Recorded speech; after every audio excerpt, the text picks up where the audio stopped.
Hello! What's up mga pre? Um, this is again your Kuya Jay, Jay Cyril. Sana lahat kayo ay nasa mabuting kalagayan ngayong araw kasi sobrang init, summer, Holy Week kasi ngayon ay Holy Wednesday. Ang date, 16 na ba? April 16. Ayun. Ayan, kaya stay hydrated, uminom na maraming tubig. Kung hindi naman kailangan maglabas, wag na. Stay na lang sa bahay kasi sobrang init sa labas. So, ayun sana, kayo ay lahat ay nasa mabuting kalagayan. So, ayun na nga mga pre. So, ngayon ako ay nasa Baguio. So, hindi para magpalamig dito ha. Hindi, dito kasi yung registration at kuhanan ng passport nung adventure tour na gagawin ko sa mga susunod na araw. So, for 2 days siguro, simula bukas.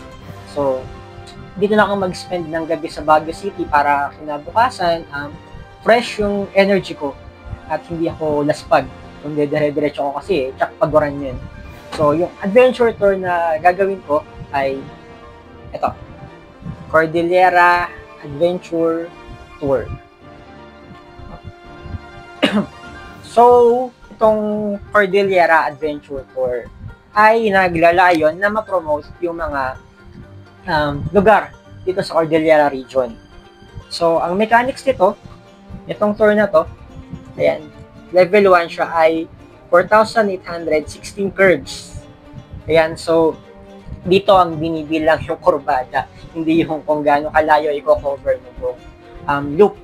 So, ayan, ang riding mechanics niyan, kailangan mapuntahan, ayan, yung mga location na nandito, kung anong araw mo siya gagawin, kung anong araw start niya, ganyan. So, day 1, day 2, ganun. Tapos, odometer reading ng sasakyan na gagamitin mo. Ayan, naka-record dyan dito. Ayan, from Ritz Ligarda Hotel dito sa Baguio. So, ayan, dito ko kinuha itong passport. So, bukas na morning, babalik ako doon kasi i-record ko yung odometer nung pagpunta ko doon kasi yun yung starting point natin tomorrow. Ayan. So, tatapusin natin yan in 2 days simula bukas. Ayan. So, ayan. Ito yung mapa. Level 1 ay ito lang. Itong yellow lang na to. So, may iba't ibang level siya. Level 1 to 3 yun dito. Pero hanggang level 5, meron yung adventure tour na to. So, pahirap ng pahirap. So, titignan natin kung kakayanin natin kung hanggang saan. So, tingin ko, hanggang level 2 lang kaya ng motor natin. Kasi, yan, Mio MXI, 125 lang yung ating gamit. So, si Gadget ang gamit natin. So, hanggang level 3 daw, kaya yun. So, di natin sure. Malalaman natin kung matatry natin. Kasi dito, kailangan matapos mo muna yung level 1 bago ka mapunta na level 2. So, kailangan tapos muna natin to para magawa natin yung level 2. Pero some other time na siguro yun. So, ayun. Paano nga ba mag-register para sa Cordillera Adventure Tour? So, meron lang ako sinalihan na page or group sa Facebook. So, siguro ilalagay ko na lang yung link dun sa description. Doon ako sumali. Tapos, doon ko nalaman kung paano sumali. So, yun pala, i-message nyo yung admin doon, si Ma'am Jackie.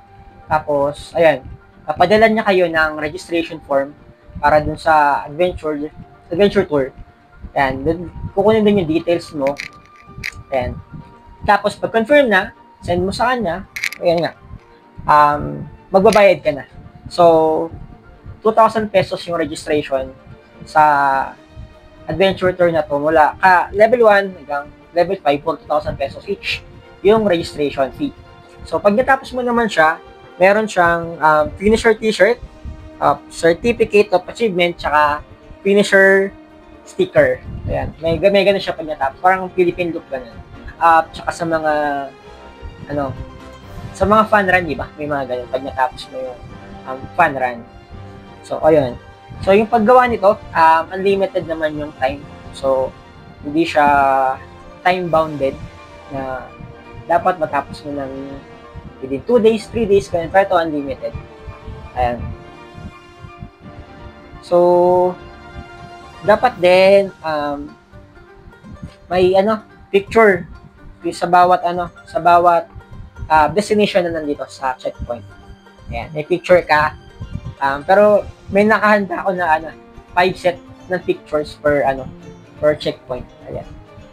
So, popost ko na lang din yun. Ayan. So, break tayo sa registration.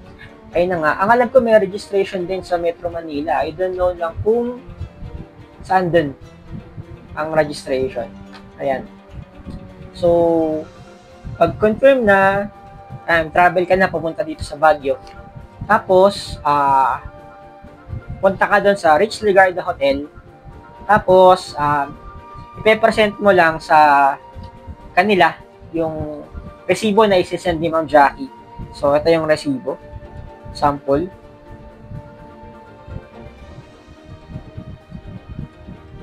Ayan. Sample ng resibo. Kita ba? Hindi yata kita. So, ayan. Nandito yung sample ng resibo. Pe-present mo lang sa lobby. Tapos, bibigyan ka na nila itong passport. Ayan. And doon, pwede mo nang simulan yung Cordillera Adventure Tour.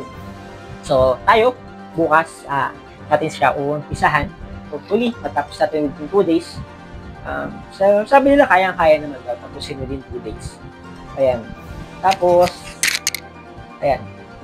Basta chill lang kasi yung gagawin natin. Dito naman tayo magmamala. So, ayan. Yun yung plano. Para dito sa adventure tour na to. So, ayun, solo na naman nga pala tayo. Wala tayong kasama, as usual. Kasi wala naman tayong nasasama talaga. At kahit naman may ibang pwede kong ayain, ayoko na lang mag-aya. Kasi, ayun nga, mabagal ako mag-drive. So, kaya na ganito solo ako, sarili kong pacing. Wala akong ilaalala na hahabulin, hihintayin, ganun. Kung gusto kong huminto, makakahinto ako. Kung gusto ko mag-picture, makapag-picture ako na wala kang ibang inaalala kung makakabala ko ba. Ayan. Di ba alam niyo naman, tayo nag-solo nerd loop tayo, kinaya natin ng solo. So, ito pa kaya, di ba? Mas maiksi na route to. Ayan. Ayan, so, mga pre, samahan niyo ako hanggang matapos ko itong Cordillera Adventure Tour Level 1. So, ayan. So, for now, siguro, ang time ay 2:16 PM. So, papahinga muna ako kasi medyo malayo-layo din yung binahe ko mula Bulacan papunta rito sa Baguio. So, pahinga muna tapos maya-maya siguro lalabas ako para bumili ng pang-dinner. Ayan. Nga pala guys, dito sa nakuha kong transient na room dito sa Baguio. So, ang mura. Ang mura. So, ang ganda pa nung kwarto. Siyempre, yung CR may heater. Ayun. Pero, nakuha ko siya. 500 pesos.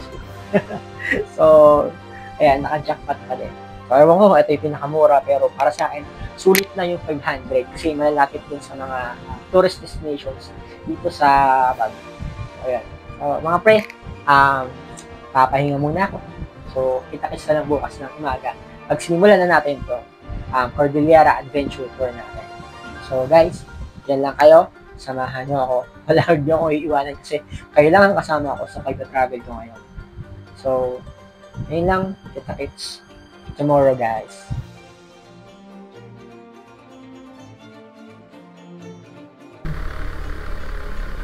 Hello, good morning. Good morning mga pre. Ayan.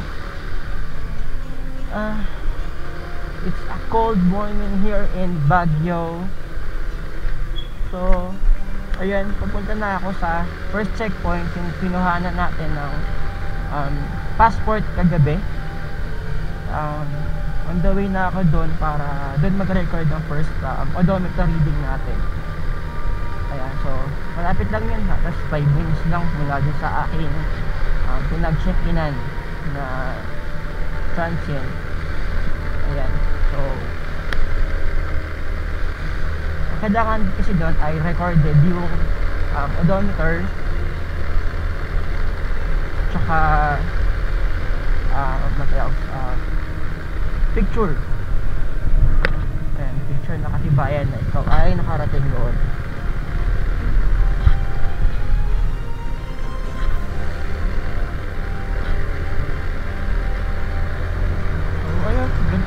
Baguio pag pag madaling araw wala masyadong sasakyan, hindi katulad ng usual na pag araw ay napaka-traffic ganito pala pag morning.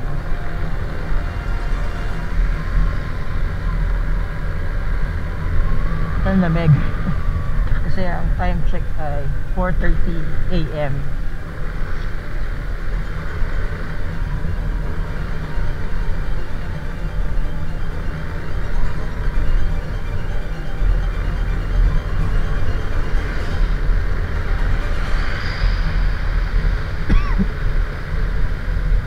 So breakfast siguro along papunta ng second checkpoint na ang ating kakainan.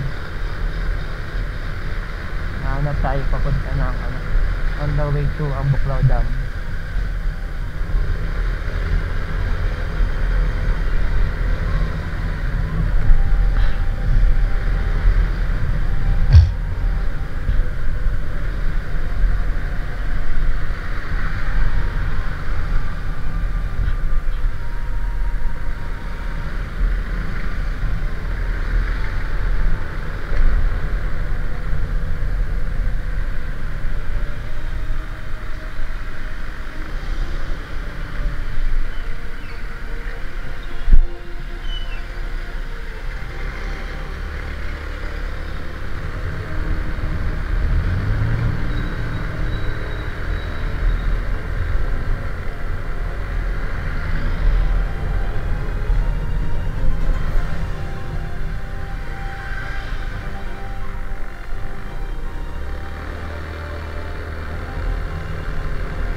Sa Ritz Brigada. So magre-record lang tayo ng ating odometer reading. Picture.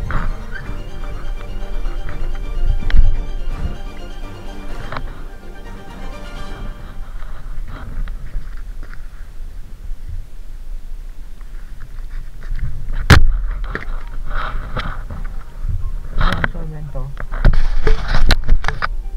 Tayo. So yan, day 1 ang ilalagay natin. Ang odometer reading natin ay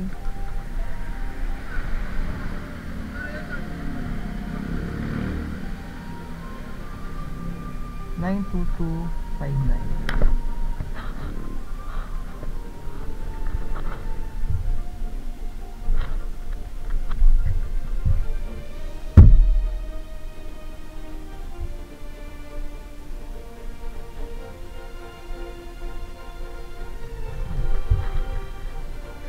1,259.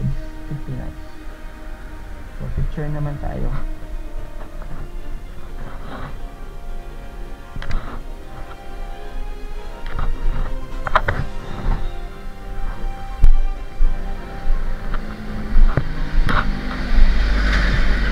Morning po, sir.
Okay, so ayun.